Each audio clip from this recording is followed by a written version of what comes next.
बागवान भाइयों नमस्कार। आपका बहुत बहुत स्वागत है मेरे इस ब्लॉग में।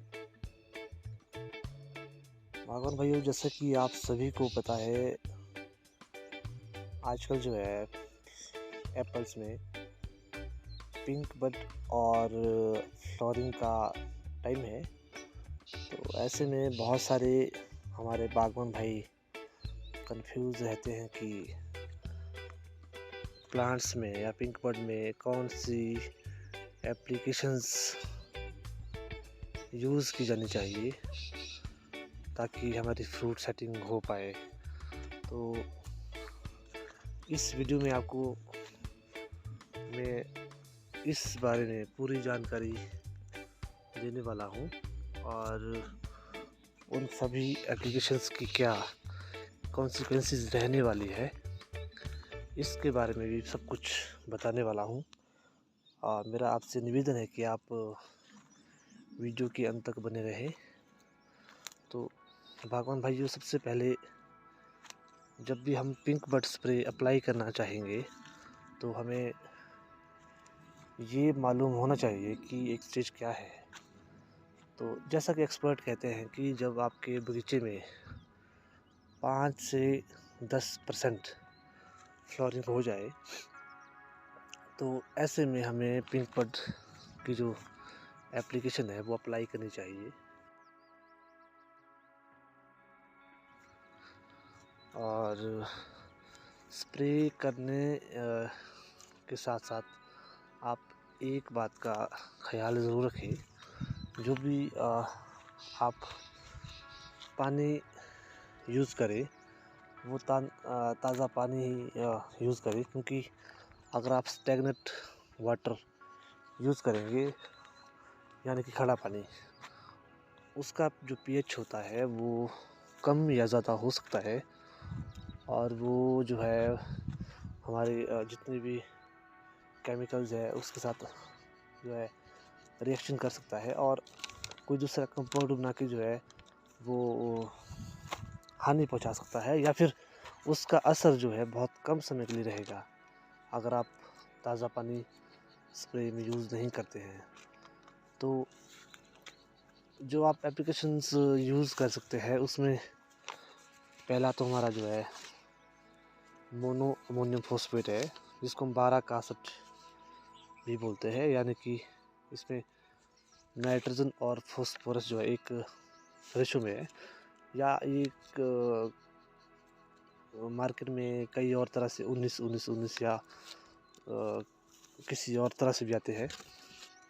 सेकेंडली हम जो है जिंक चिलेट भी यूज़ कर सकते हैं और थर्डली जो है हम बोरिक एसिड जो है यूज़ कर सकते हैं और साथ में जो है हम कोई सिस्टमिक फंगिसाइड भी यूज़ कर सकते हैं। तो मैं इन सभी पे बारी बारी से बोलने वाला हूँ। तो दोस्तों, जो हमारा 1261 है, जिसको कि हम मोनो अमोनियम फॉस्फेट कहते हैं, ये एक एनर्जी बूस्टर टाइप है और 1261 का जो है वो काम होता है वो पोलन ट्यूब को खुला रखना है, क्योंकि अगर आपने हमारे फ्लावर्स देखे हो तो इसमें पोलन ट्यूब्स होती है जो कि जहाँ पर फ्रूट सेट होता है हमारा। तो एक तो ये है 1261 के बदले आप एक अमेज एक्सल नाम का एक प्रोडक्ट आता है, उसका भी इस्तेमाल कर सकते हैं। जो अमेज एक्सल है वो एक प्लांट ग्रोथ स्टिमुलेंट है और ये जो है एक पीजीआर के विकल्प के तौर पर भी इस्तेमाल होता है और ये पौधे की एनर्जी को बूस्ट करता है। पिंक बड स्टेज में जो है फ्लावर को जो है वो एनर्जी देता है।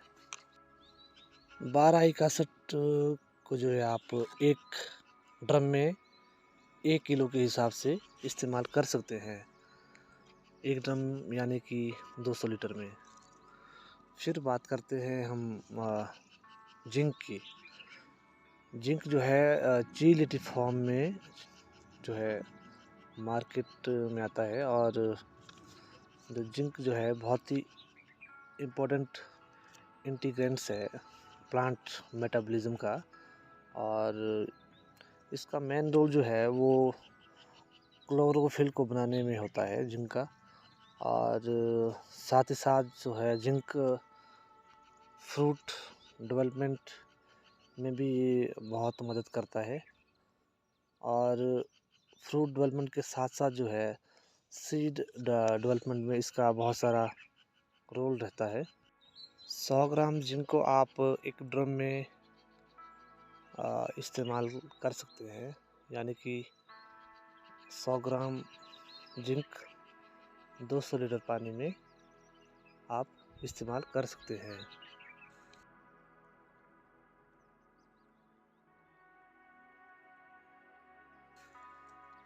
तो दोस्तों, इसके बाद बात आती है बोरिक एसिड की।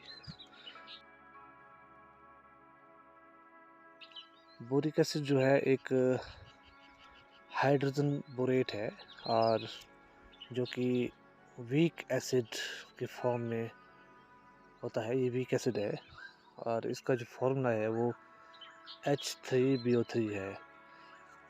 बोरिक एसिड जो है एक कलरलेस क्रिस्टल के रूप में जो है वो प्रेजेंट एग्जिस्ट करता है। और जैसा कि आपको पता होगा, हमारे प्लांट में माइक्रो और मैक्रो दो तरह के एलिमेंट्स रहते हैं। माइक्रो मीन्स कि जो कम मात्रा में प्लांट में लगते हैं, और मैक्रो जो बहुत अधिक मात्रा में प्लांट में यूज़ होते हैं, जैसे कि कार्बन, हाइड्रोजन, नाइट्रोजन, इस तरह के पदार्थ। और तो हमारा बोरिक एसिड में जो हमारा मेन बोरोन होता है, बोरोन एक माइक्रो एलिमेंट्स है जो कि प्लांट में बहुत सारी मेटाबॉलिक एक्टिविटीज़ को जो है कंट्रोल करता है। और इसका जो मेन काम रहता है वो फ्लोरिंग में हेल्प करता है, और साथ ही फ्रूट सेटिंग में भी इसकी बहुत सारी फायदे हैं। बोरोन का एक बहुत ज़रूरी काम है सेल डेवलपिंग फ्रूट के सेल वॉल के स्ट्रक्चर को मेंटेन करना। और साथ ही ये जो पॉलन ट्यूब होती है हमारे फ्लावर में, उसको भी इलोंगेट करता है, और उसकी ग्रोथ में भी हेल्प करता है। और इसके साथ साथ जो है एक सबसे महत्वपूर्ण काम जो है हमारे बोरोन का, वो है पॉलन जर्मिनेशन। यानी कि जो हमारी फ्रूट सेटिंग हो गई है उसको टिकाने में, उसको फ्रूट बनने में इसका बहुत सारा योगदान रहता है। और इसके अलावा ये एक बीमारी है जो bitter pit spot in fruit, उसको रोकने में भी बहुत सारा इसका कार्य रहता है। तो बोरोन जो है वो बहुत ही इम्पोर्टेंट है प्लांट के लिए, एक माइक्रो न्यूट्रेंट है।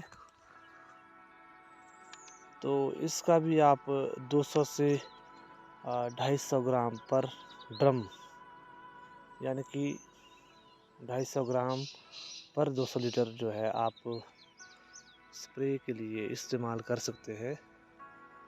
और इसके अलावा जो अंतिम हमारी जो वो है सिस्टमिक फंगिसाइड, यानी कि बेबिस्टीन आप कर सकते हैं। ये जो है फ्लावर्स में क्या बोलते हैं आपकी थ्रिप्स को मारने के लिए, या कोई अन्य जो फंगस है वो उसका प्रभाव ना पड़े, उसके लिए इस्तेमाल करते हैं। तो आप उसका फंगिसाइड का इस्तेमाल कर भी सकते हैं और नहीं भी कर सकते हैं।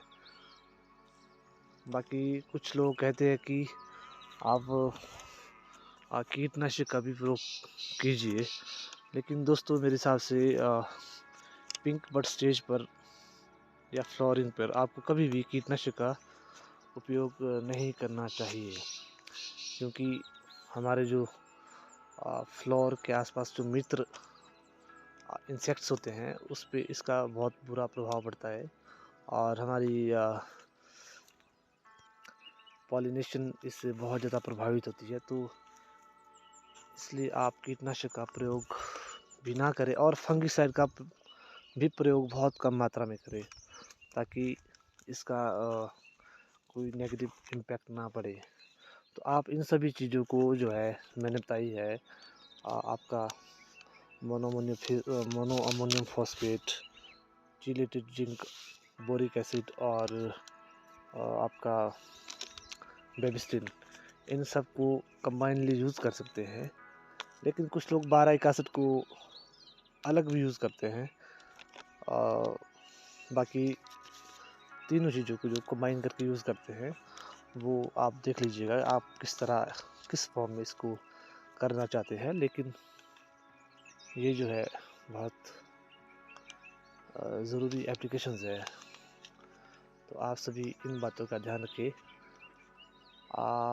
उम्मीद है कि आपको मेरी ये वीडियो पसंद आई होगी और आपको इससे बहुत अधिक सहायता मिली होगी और आपका बहुत सारा कन्फ्यूज़न दूर हो गया होगा। धन्यवाद।